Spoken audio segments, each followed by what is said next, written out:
Hello guys, welcome back to my channel. आज म तपाईहरुलाई सिकाउन जाँदैछु टिक्की चाट। त्यसको लागि सुरुमा हामी यो मटर मैले भिजाएर राखेको थिएँ 1 कप प्रेसर कुकरमा हाल्छु। अनि त्यसपछि यसमा 1 कप पानी हालेर अनि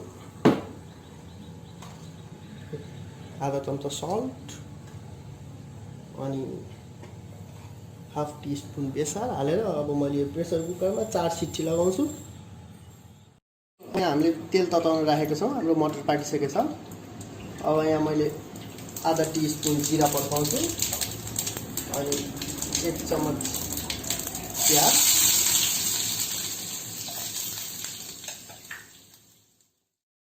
प्याज रातो रातो भइसकेको छ। अब हामीले यो मटरलाई हाल्दिन्छौँ।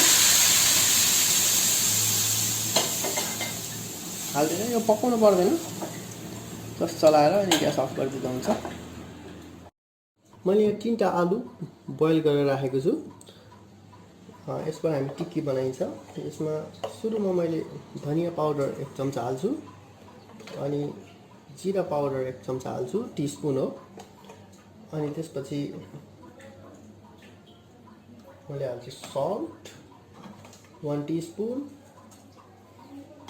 अनि हामी यसलाई म्यास गर्छौं।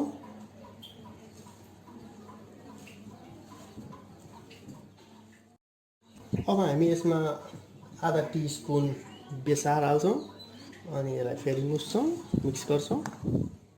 हाम्रो यो यस्तो भइसकेको छ। अब यति लिन्छौं अनि यस्तो डल्ला बनाउँछौं पहिला अनि हामीले यो टिक्की बनाउँछौं। यस्तो बनाएर म अब सबै बनाउँछु। यो मैले यहाँ 2 स्पुन तेल तताएको छु। अब हामीले यसलाई यहाँ हाल्छौं यसरी।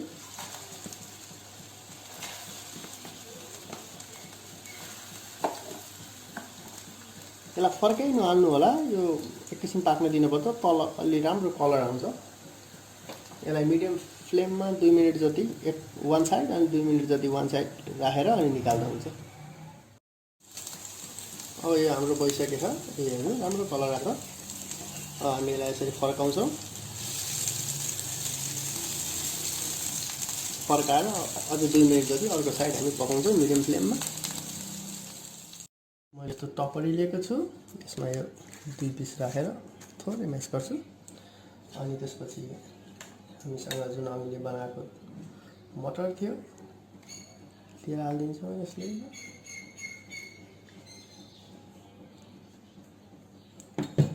अनि हाल्छौँ यसमा हामी दही, मैले थोरै चिनी हालेर अनि घोलेर राखेको दही हाल्नुस्।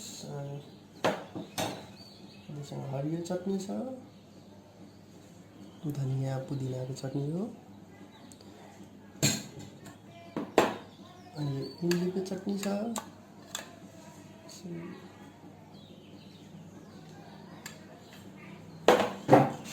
अब हामी हाल्छौँ यसमा भुजिया,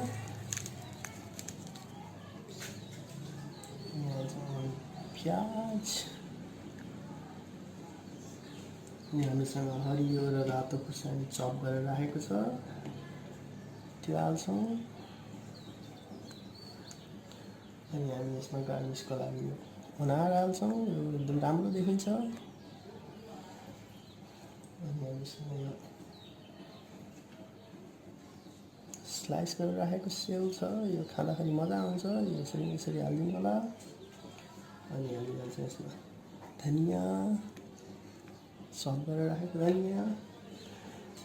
अनि हामी यसमा हाल्छौँ यो जीरा पाउडर 1 पिन्च अनि धनिया पाउडर हाल्छौँ। अनि हामीसँग आमचुर पाउडर छ, यो पनि हाल्नु होला। यसले एकदम खट्टा गराउँछ, अमिलो गराउँछ। अनि चाट मसाला अनि सँग यो मैले लेस लिएको हो, यो यसलाई पनि हल्का गरेर अनि यसरी हालिदिनु होला। अनि झन् स्वाद बनाउँछ। हाम्रो टिक्की चाट रेडी भइसकेको छ। कोही साथीहरु नयाँ हुनुहुन्छ र मेरो भिडियो पहिलोचोटि हेर्दै हुनुहुन्छ भने प्लिज लाइक, कमेन्ट, शेयर अनि सब्स्क्राइब गर्न नबिर्सिनु होला। Thank you, bye bye.